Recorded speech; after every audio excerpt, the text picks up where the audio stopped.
ম্যাচের আগেই ফলাফল ফাঁস। আইপিএল 2025-এর প্রথম ম্যাচে জিতবে কি কলকাতা নাকি বেঙ্গালোর? ভবিষ্যৎবাণী করল জ্যোতি বিড়াল।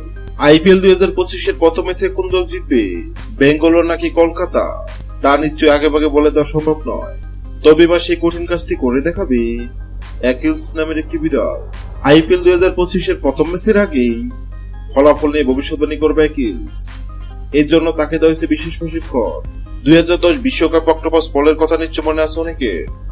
একের পর এক চমকপ্রদ ভবিষ্যৎবাণী করে দক্ষিণ আফ্রিকা বিশ্বকাপে ভিন্ন এক রোমাঞ্চ চলেছিল পল।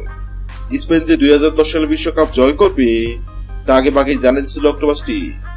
সুখবর আইপিএল 2025 আছে। আইপিএল 2025-এ জট তুলতে প্রস্তুত সাদা রঙের বিড়ালটি, দবদবে সাদা নীল চোখের বিড়ালটি নাম অ্যাকিলস। নিবিড় যত্ন আর ভালোবাসা অ্যাকিলসের বেড়ে ওঠা বিশ্বের অন্যতম সেরা প্রাণী জাদুঘর সেন্ট পিটার্সবার্গের হামিটেজে। শার্লি কুটিনের জন্ম অ্যাকিলসের। সৃষ্টিকর্তা তাকে দেননি শোনার ক্ষমতা, তবে হচ্ছে তীরবর্ণমান শক্তি। তা দিয়ে চমক দেখতে চাই বিড়ালটি, কিন্তু কিভাবে? আইপিএল 2025-এর প্রথম ম্যাচ চলাকালীন অ্যাকিলসের সামনে দুই পাত্রে খাবার রাখা হবে। পাত্রের সঙ্গে লাগিয়ে রাখবে দুই দেশের পতাকা। অ্যাকিল যে পাত্রে খাবার খাবে বোঝা যাবে সেই দিন ওই ম্যাচে বিজয়ী হবে পাত্রের সঙ্গে রাখা যে দেশের পতাকা, যে দেশটি। আগামী 22 মাস শুরু হবে আইপিএল 2025।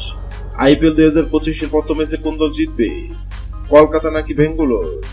সেক্ষেত্রে অ্যাকিলস নামক বিড়ালের সামনে বেঙ্গালোর ও কলকাতা নামক দুই পাত্রে খাবার রাখা হয়। অবাক করা বিষয়, সবাই ভেবে নিয়েছিল বিড়ালটি হয়তো বেঙ্গালোর নামক পাত্রে খাবার খাবে, কেননা বেঙ্গালোর অনেক শক্তিশালী দল এবং সবাই ধরে নিছে আইপিএল এর প্রথম ম্যাচ জিতবে বেঙ্গালোর। কিন্তু সবার ধারণা ভুল প্রমাণ করে অ্যাকিলস নামক বিড়ালটি কলকাতা নামক পাত্র থেকে খাবার খায়। অ্যাকিলস নামক বিড়ালের কারণে অবাক হয়েছেন অনেকেই, কেননা 2025 আইপিএলে কলকাতা শক্তিশালী একাদশ নিয়ে মাঠে নামবে। দর্শক, আপনাদেরকে বলছি, আপনাদের কি মনে হয় আইপিএল 2025-এর প্রথম ম্যাচে কলকাতা নাকি বেঙ্গালোর কোন দল জিতবে? অবশ্যই কমেন্ট করে জানাবেন। ভিডিওটি ভালো লাগলে লাইক দিবেন এবং সাবস্ক্রাইব আমাদের চ্যানেলের সঙ্গে থাকবেন। ভিডিওটি দেখার জন্য আপনাকে অসংখ্য ধন্যবাদ।